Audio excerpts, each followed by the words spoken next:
Hey everyone, thanks for watching as usual. Today I wanted to do something quite a bit different and really talk about how the Cybertruck would be able to actually help your small business, or if you're a tradesperson, potentially save a lot of money over the 5 years of use. I went ahead and built a calculator for my own situation. Obviously I would say if you play with the calculator, and I've got options up there that if you wanted to print it out or actually download an Excel version, there's some payment options there are for those. But if you want to just go up and play around with the calculator completely free, I'll put the link in the description below. And what I'm really looking at is a series of potential savings that you could have with the Cybertruck compared to kind of your traditional or existing ICE pickup truck, right? So if you think, obvious things, first of all, the big beautiful bill has actually brought some new depreciation rules that may allow you, go talk to your CPA. I'm not one. What I'm going to do is talk to my own to understand what the implications would be for my business. But my understanding is the bonus depreciation could apply, which means you're saving right off the bat, whatever purchase price, whether you get the all-wheel drive, the premium, or the Cyber Beast. In theory, they should all potentially qualify if you're using them for, business purposes, I would assume. Again, ask a CPA, ask a tax attorney. But anyway, so what we're able to do is go through and kind of look at some different calculations and pull together kind of a sum total. So for me, I mean, this came out to well over $100,000, potentially over that first 5 years. And again, what we're looking at is the tax implications first. Then we're looking at the actual cost of gas versus electricity. I'm assuming in this calculation on my own 59K all-wheel drive standard base Cybertruck that I'd be driving around 100 miles a day. Additionally, if I'm using tools, so I do a lot of flooring installations for my rental properties as well as other work, I don't have to bring a generator. I don't have to fuel that generator. So I'm saving money there as well, and I've got the ability and the tool for you to go do those calculations as well based on what tools you're typically using. It'll give you a good set of assumptions. Then additionally, beyond that, if you think of insurance and just the risk of having an accident. The reality is a Cybertruck is not just a top safety pick, but a top safety pick plus from the Highway Institute. And what that means is, one, it's about crash avoidance. And if you do unfortunately get into a crash, it actually deploys the airbags prior to the impact. The technology in Tesla from a safety point of view, just there's no parallel. There's no one even close. And so when you think about the impact for you or one of your employees driving one of these, if they unfortunately do have an accident, the fact is this is about avoiding days in the hospital potentially, right? Or worse. It also means, saving then on so probably your insurance premiums as a result of that lower risk of injury or a complete lower risk of an accident to begin with. So, one of the things I would definitely do is, talk to your insurance agent as well as your CPA and your tax attorney and kind of get some more details around these numbers to make sure that they fit your business or your trade and your tax implications.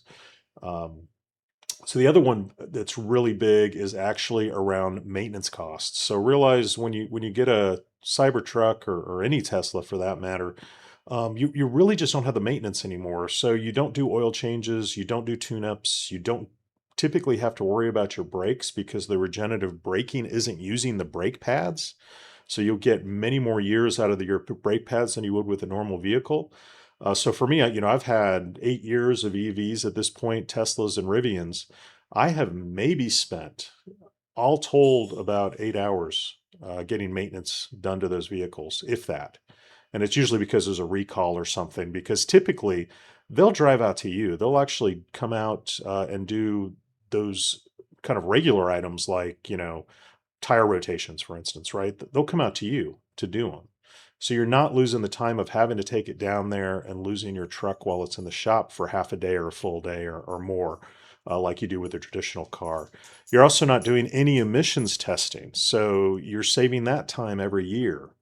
And again, think about the generator, same thing. Every generator is going to have maintenance every, 120 or so hours of use.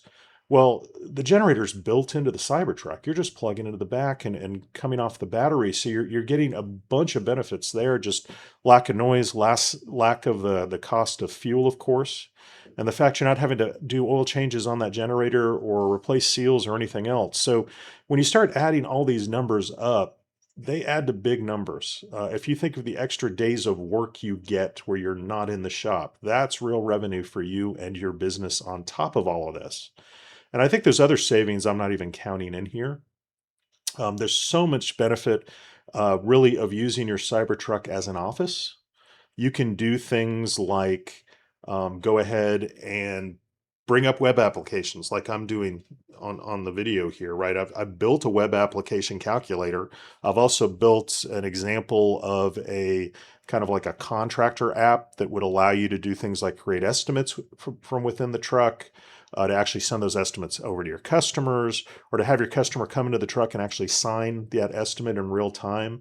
You could also have, inventory information, for instance, or price lists, or anything that normally you're going to carry a laptop around to access. Well, all that is available through the browser directly within the Cybertruck. And between that and your phone, you really have your whole office with you. So imagine once full self-driving goes unsupervised.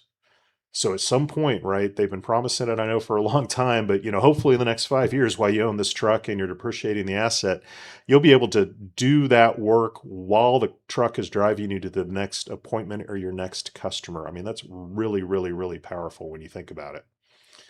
So again, the reason I put this video together was not to tell you how much money you could save. Go ahead and go play around with my calculator and you can get some sort of an estimate, but go talk to your CPA, talk to your attorney, talk to the professionals, and find out what this can do for your business. I can imagine that it'll make it a lot easier of a purchase for you, knowing it's going to pay itself back within the first few years, potentially. Maybe it'll take 5 years. But regardless, this is a big impact potentially for your business, or for your personal income if you are like a subcontractor as well. And there's still some benefit there for you. So again, take a look, like, subscribe, comment, definitely ask any questions, give me any feedback on this idea or thought. If you do have any questions, I try to do my best to respond to the comments. Well, thank you very much, and I will go ahead and leave it at that.